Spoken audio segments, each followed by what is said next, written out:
আজ দিনটা হলো সোমবার 30শে ডিসেম্বর। দেখতে দেখতে একটা বছর শেষ হতে চললো, মাঝে আর একটা দিন বাকি। এখন সকাল 9টা বাজে। বিড়ি কলাইগুলো নিয়ে বসে গেছি চাকে ভাঙতে। ও ভাঙছে, ও ছাড়া চাক ঘুরাতে আমি পারবো না, ও তাই চাকটা ঘুরাচ্ছে। দিদিমণি কুলায় বিড়ি কলাইগুলো ভালো করে পরিষ্কার করে নিচ্ছে পাঁচড়িয়ে। বেশি ঠান্ডাটা পড়বে তখন বড়ি দেব, সেই জন্য আগে থেকে সব গুছিয়ে রাখা হলো। আর ঘন্টা বসে আছে, মামা ঘর যাবে। এখন ছাদে চলে এসেছি জামা কাপড় পরিষ্কার করে নিয়ে। আমি সব কেচে ধুয়ে দিয়েছি, ও এসছে মিলাতে, আর আমি একটু ক্যামেরা করছি। আর দোতলাতে প্রচন্ড বাতাস দিচ্ছে, উত্তরা বাতাস দিচ্ছে। এখন মনে হচ্ছে ঠান্ডা পড়বে। আর এবছর সেরকম ভাবে শীতও পড়েনি, শীত বলে মনেই হচ্ছে না।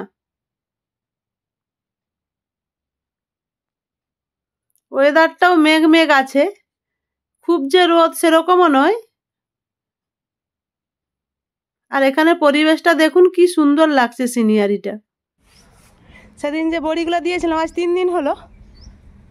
শুক্রবার দিয়েছিলাম, শুক্রবার না শনিবার বড়ি দিয়েছিলাম। এই কিছু বড়ি যে উঠে গেছে, কি সুন্দর ফলকা হয়েছে দেখুন। হাতেই মানে ভেঙে যাবে এরকম, এতটাই ফলকা হয়েছে। আর এইগুলো আজকে রোদ পেলেই উঠে যাবে। আমি 500 মতো কলাই ভিজাইছিলাম, আমার অনেক বড়ি হয়ে গেছে।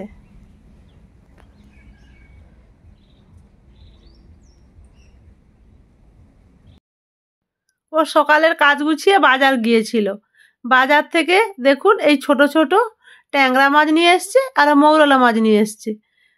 আমি তো আবার তাকে বকলাম যে এত সুন্দর মৌরলা মাছ যখন পেলে বেশি করে নিয়ে আসলে না কেন, একটু বেশি কম করে নিয়ে এসছো। 100 গ্রাম নিয়ে এসছে জানেন। ওটা আমি বললাম, আমি হলে ওটা 500 নিতাম। খুব সুন্দর ছিল মৌরলা মাছগুলো, আর ট্যাংরা মাছগুলো ছোট ছোট। চলুন এবার বেছে নেই। আজ আবার অমাবস্যা, দিদিমণি তো ভাত খাবে না। দিদিমণি প্রত্যেক অমাবস্যা পূর্ণিমা করে ভাত খায় না, শুকনো খাবার খায়। মাছ কেটে ধুয়ে পরিষ্কার করে নিয়ে চলে এসেছি রান্নার দিকে। দিদিমণি ভাতটা বসিয়ে দিয়েছিল, আমি এসে একটু ময়দায় জল দিলাম। আজ একটু পরোটা করব দিদিমণির জন্য, আমরাও একটা করে খাবো। আজকে আমি দিদিমণিকে বলেছিলাম আজকে আমি ভাত খাবো না, পরোটা করব, পরোটা খাবো। কিন্তু মাছ দেখে বাবু আমি আর লোভ সামলাতে পারলাম না, ভাতই খাবো। পরোটা থাক, সন্ধ্যাবেলা হবে। চলুন পরোটাগুলো করে নেই, আজ অনেকটাই বেলা হয়ে গেছে। কোথা থেকে যে বেলাগুলো কোন দিকে চলে যায় সময় বুঝতেই পারছি না। এখন 12টা বাজে। রুটি হলে একটু তাড়াতাড়ি হয়ে যায়, কিন্তু পরোটা ভাজতে একটু সময় লাগে। তারপর তো ভাত করতে হবে, মাছের ঝাল রান্না হবে, ডাল ফ্রিজে আছে। আমাদের পাশের ঘরের একজন দিদি, তাকে ভাত দেব। ওদের ঘরে ছোট যা আর দেওর, ওরা একটু দাদু মারা গিয়েছিল, তার কাজ বাড়ি আছে, সেখানে গেছে। আমাদেরকে বলে গেছে দিদিকে দেখতে, সেই জন্য আরো তাড়াতাড়ি করছি। তাকে একটু টাইমের মধ্যে যাতে একটু খেতে দিতে পারি সেই দিদিটাকে। আজ পরোটাটা করছি, খুব সুন্দর হচ্ছে, নরম তুলতুলে হচ্ছে। ময়দার সঙ্গে একটু গাওয়া ঘি আর গুঁড়ো দুধ দিয়ে ভালো করে গরম জল দিয়ে মেখেছি। ফুলছে না ঠিকই, কিন্তু খুব সুন্দর নরম হচ্ছে। চলুন এক এক করে সব পরোটাগুলো ভেজে নেই। ভাতটা 1 ফুট হওয়ার পর গ্যাসটা বন্ধ করে রেখে দিয়েছিল দিদিমণি, তারপর আবার ওই পাশে বসিয়ে দিল।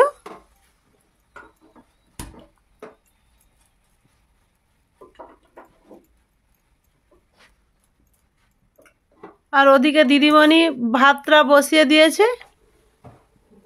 আমার দেরি হচ্ছে দেখে, অনেকটাই বেলা হয়ে গেছে, সেই জন্য দেখে দেখে বলে না ভাতটা বসিয়ে দিই, তুমি পরোটা ভাজো, তারপরে মাছের তরকারিটা করে নেবে।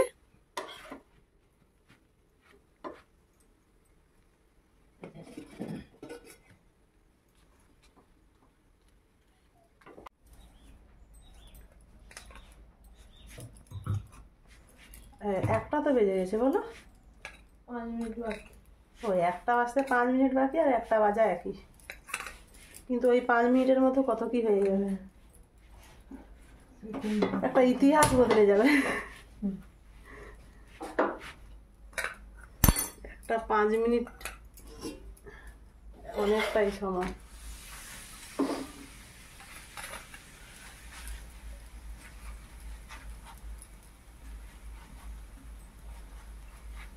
ঘি আর রিফাইন অয়েল মিশিয়ে করছিলাম আর কি।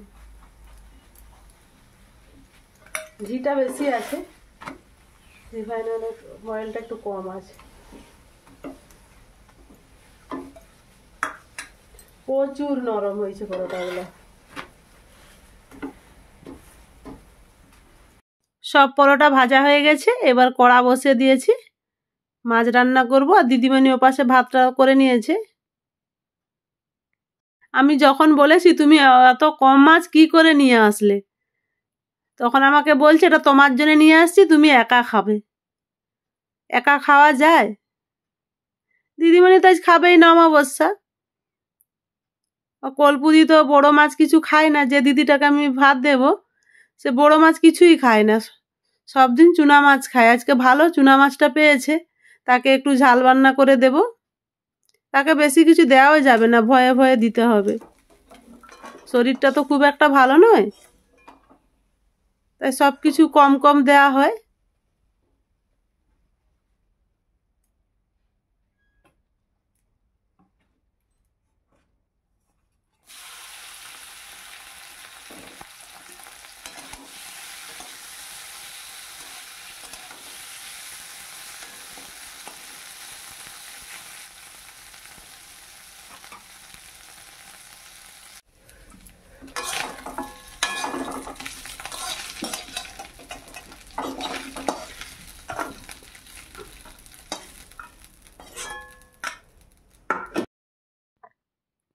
লঙ্কা, সরিষা, জিরা, পেঁয়াজ একসঙ্গে বেটে নিয়েছি।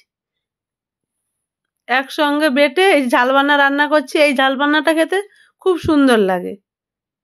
আর ট্যাংরা মাছগুলো একবার জ্যান্ত ছিল, ছোট ছোট সে গেঁঠা ট্যাংরা বলে, একটু বাঁচতে সময় লেগেছে, কিন্তু খেতে খুব ভালো লাগবে। আর এই মাছের এরকম টাটকা মাছের লঙ্কা, সরিষা, জিরা দিয়ে একটু পেঁয়াজ বেটে ঝাল রান্না করলে খেতে খুব ভালো লাগে। মশলাটা ভালো করে ভাজা হয়ে গেছে, এবার জল দিয়ে দিলাম।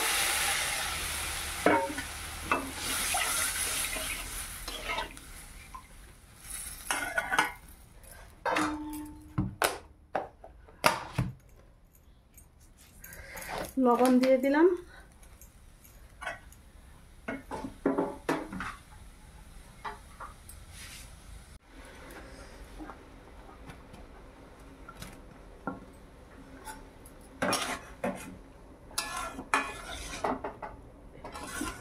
আর এই ঝাল রান্নাটা স্বাদ যে যে একবার পাবে সে সব সময় বলবে ট্যাংরা মাছ বা টাটকা কোনো মাছের এই রকম ঝাল রান্নাটা করলে দারুণ খেতে লাগে। আমার তো খুবই ভালো লাগে। আমার এই যে ঝাল রান্নাটা করছি, এই ঝাল রান্নাটা যে মশলাটা থাকবে ওইটাতেই আমি ভাত মাখিয়ে সব ভাতগুলো খেয়ে নেব, আর কিচ্ছু লাগবে না।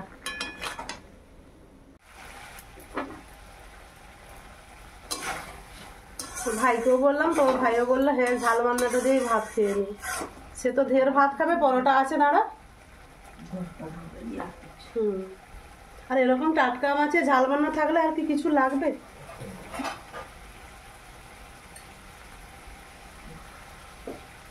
একটু গা মাখা রাখলাম যাতে ভাতে মাখিয়ে খেতে পারে। আমি মশলাটা না পিনো করে বাটতে পারিনি, এটা পিনো করে বাটতে পারলে আরো সুন্দর লাগতো। না সময় থাকলে করতাম, কিন্তু সময় যে প্রচুর কম। কতটা বেলা হলো বলো তো, চলো ভাতটা বেড়ে নেই এবার। মাছের ঝাল রান্না দিয়ে দে, ডালটা দিয়ে দেখো ঝাল বান্না বেশি দেওয়াও তো যাবে না, ঝাল বান্নাটা ঠিকই আছে বলো, বেশি দেওয়ার দরকার নেই, তারা ঘরে কেউ নেই। ডাল বেশ আর নয়, দিয়ে আসো।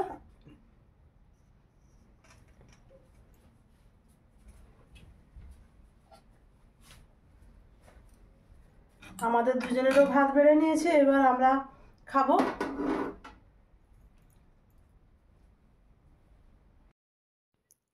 খাওয়া দাওয়া করে চলে এসেছি উপরে ছাদে। এখানে জামা কাপড়গুলো রোদে ছিল, সেইগুলো তুলবো, আর এই বড়িগুলো যে রোদে দিয়েছিলাম এগুলোও তুলে নিয়ে যাব। সবগুলা উঠে গেছে,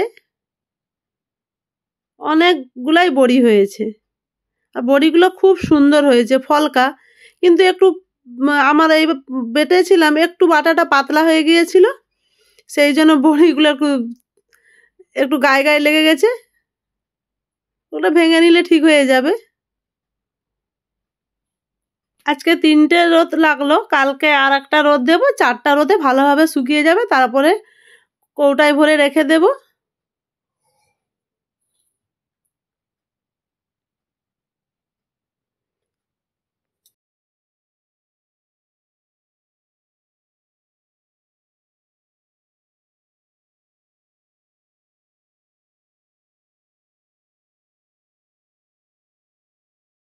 এখন বিকেল 4টা বাজে। বিকেলে সব কাজকর্ম সেরে এই ফুচু দাদার বাড়িতে এসেছিল কাজ করতে, আমি তাকে বললাম ফুচু দাও না আমার এই খামা আলুটা খুলে।